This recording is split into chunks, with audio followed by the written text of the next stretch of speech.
என்ன கைது செய்ய. இல்லம்மா, நான் இங்க வந்தது எப்படியோ திவானுக்கு தெரிஞ்சு போச்சு. அப்பா என்ன கைது செய்யலைன்னா அவருடைய பேருக்கு களங்கம் வந்துடும். அது என்னால ஏற்படக்கூடாது. கைது செய்யுங்கப்பா. இல்ல பாரத், நீங்க இருந்து போயிடு. நான் உன்னை கைது செய்ய மாட்டேன். அப்பா, உங்க பழிச்சொல்லு காலாக்க நான் விட மாட்டேன். கைது செய்யுங்க. இல்ல இல்ல, என்னால முடியாது. அம்மா, தகப்பனுடைய கண்ணியத்தை காப்பாற்ற வேண்டியது மகனுடைய கடமை. புருஷனுடைய பெருமையை நிலைநாட்ட வேண்டியது மனைவியினுடைய கடமை. உங்க கணவரை நீங்க தெய்வமா மதிக்கிறது உண்மையா இருந்தா அவருக்கு பதிலா இந்த விலங்க நீங்க என் கையில மாட்டுங்க. என் தந்தை நேர்மை தவறாதவர்கிறத மற்றவங்களுக்கு நிரூபிச்சு காட்டுங்க.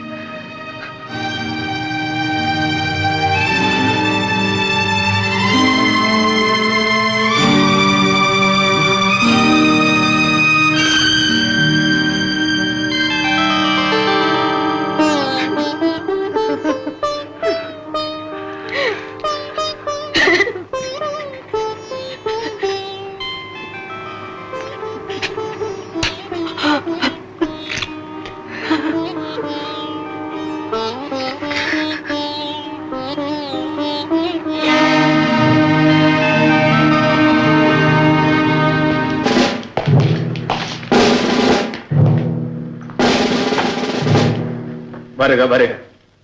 நீ எப்படியும் ஒரு நாள் என்னிடம் வருவாய் என்று நான் வெகு நாளாக எதிர்பார்த்துக் கொண்டிருந்தேன். நானும் உன்னை சந்திக்க வேண்டும் என்று வெகு நாளாக ஆசை கொண்டிருந்தேன். சந்தோஷம். இந்த சந்திப்பின் முடிவை பற்றித்தான் நாம் இப்போது விவாதிக்கப் போகிறோம். வைர நெஞ்சம் கொண்டவன் எப்படிப்பட்ட முடிவையும் புன்னகையோடு ஏற்பான் என்பது உனக்கும் தெரிந்திருக்கும் என்று நம்புகிறேன்.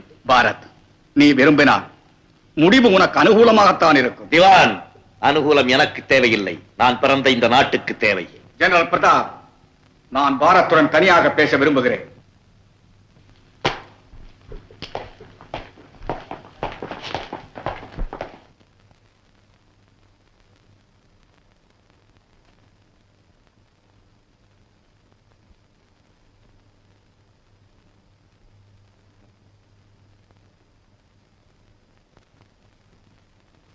நீ உன் உயிரை காப்பாற்றிக் கொள்ள விரும்பினார் இதோ இந்த ஒப்பந்தத்தில் கையெழுத்திட வேண்டும். ஒரு முட்டாள் தயாரித்து வைத்திருக்கும் ஒப்பந்தத்தில் நான் கையெழுத்திட முடியாது. பாரத், மரியாதையோடு பேச நீ கற்றுக்கொள்ள வேண்டும். நாய்களுக்கும் பேய்களுக்கும் மரியாதை கொடுக்கும் பழக்கம் எனக்கு கிடையாது.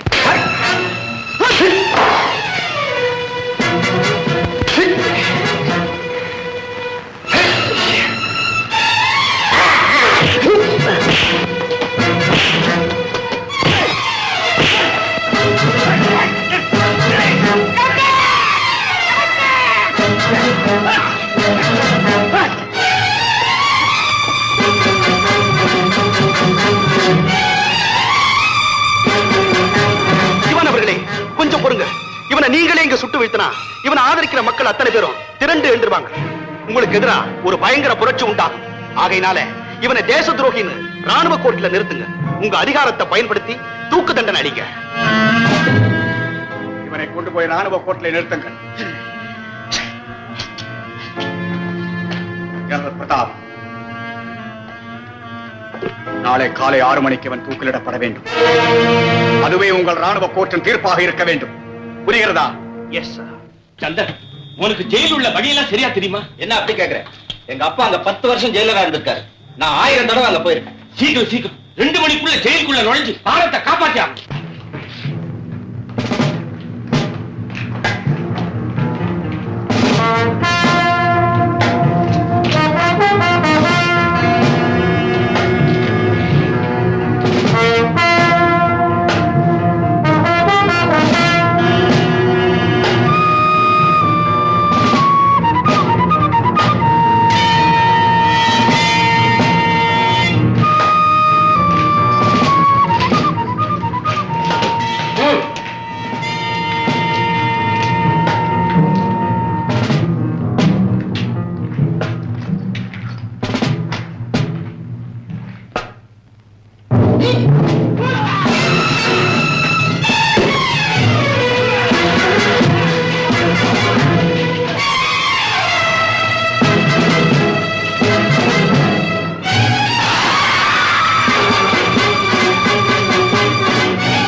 சுட்டு பொசுக்கிடுவேன்.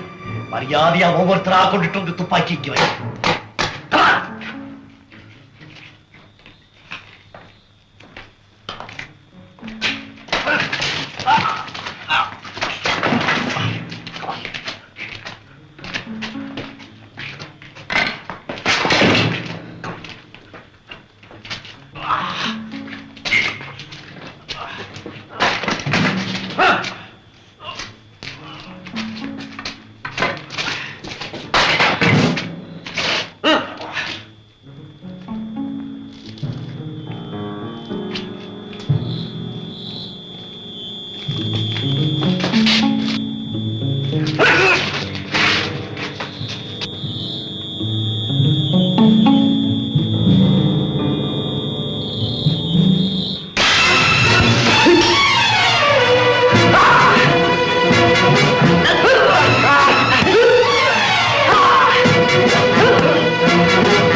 தோல்விகளை கண்டு நான் துவண்டு விடப் போவதில்லை.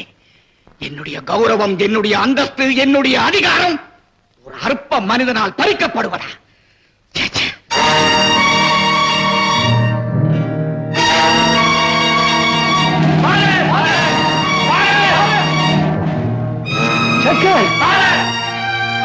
சோமு, டிக்கி, பாரத், உன்னை தூக்கிலிட போறாங்கிற செய்தியை கேள்விப்பட்டு நாங்க அதிர்ச்சி அடைஞ்சோம். உன்னை எப்படியாவது காப்பாற்றணும்னு தான் புறப்பட்டோம்.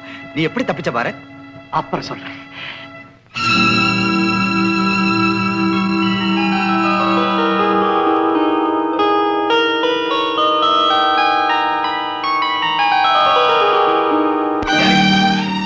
சமாச்சாரம் தெரியுமா உங்களுக்கு? பாரத்தை தனி கோர்ட்ல விசாரணை நடத்தி மரண தண்டனை விதிச்சாங்க. கேள, அவனை ஜெயிலுக்கு கூட்டு போறப்போ எப்படியோ தப்பிச்சுக்கிட்டான். அப்பா, கடவுள் என் மகனை கைவிட மாட்டார்னு எனக்கு தெரியுங்க. சூடத்தை கொளுத்தி குளிர்காயா சுத்து. கல்யாண பெண்ணுக்கு முதல் இரவு, கல்யாண பெண்ணுக்கு முதல் இரவு, இவர் காணாத சுகத்துக்கு நல்வரவு. கல்யாண பெண்ணுக்கு முதல் இரவு. கண்ணாலே பார்க்கட்டும் வானிலவு. மோகின் சுவாமி, கண்ணாலே பார்க்கட்டும் வானிலவு. இவர் காணாமல் காணட்டும் தேனிலவு. கல்யாண பெண்ணுக்கு தொந்தரவு தொந்தரவு.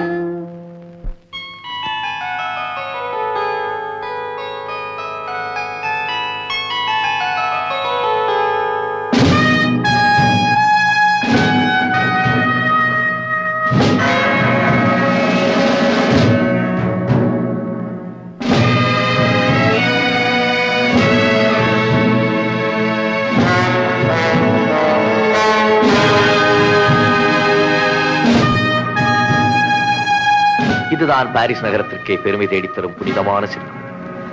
இந்த நாட்டின் சுதந்திரத்திற்காக, விடுதலைக்காக உயிர் நீத்த உத்தமர்களின் ஞாபகார்த்தமாக கட்டப்பட்ட சின்னம். அந்த தியாகிகளின் ஆத்மாவுக்கு நாமும் அஞ்சலி செலுத்துவோம்.